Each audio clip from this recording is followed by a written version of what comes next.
Welcome to my channel. मु मो विषय कहूँ मु हूँ दिव्यलोचन नायक। बेसिकली मु 2D 3D बिल्डिंग प्लान करे। जो माने इंटरेस्टेड थिबे, जो मानकर ड्रीम प्रोजेक्ट थिबो, आज पर वास्तु अनुसार घरटे तैयारी करिवो।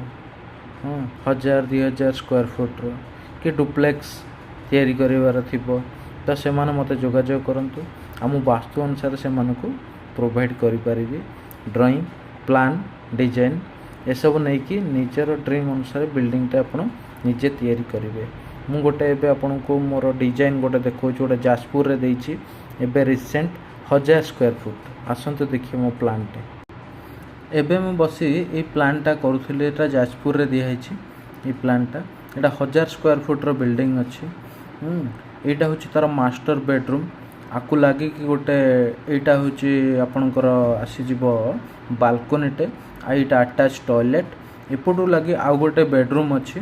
बेडरूम को लागी कि एपटरे आपनकर गोटे कॉमन टॉयलेट अछि। एई स्पेस टा मु रखिछि डाइनिंग ड्राइंग। एटा पूजा घर आ एटा मु रखिछि किचन टे। आ एटा पूरा ईस्ट फेस बिल्डिंग अछि। एई पटटा होछि ईस्ट। एई पटरे तांकर रोड अछि। एटा तार एंट्रेंस टा। एंट्रेंस रो लेफ्ट साइड गले एटी रहि परिबो आपनकर स्टेयरकेस।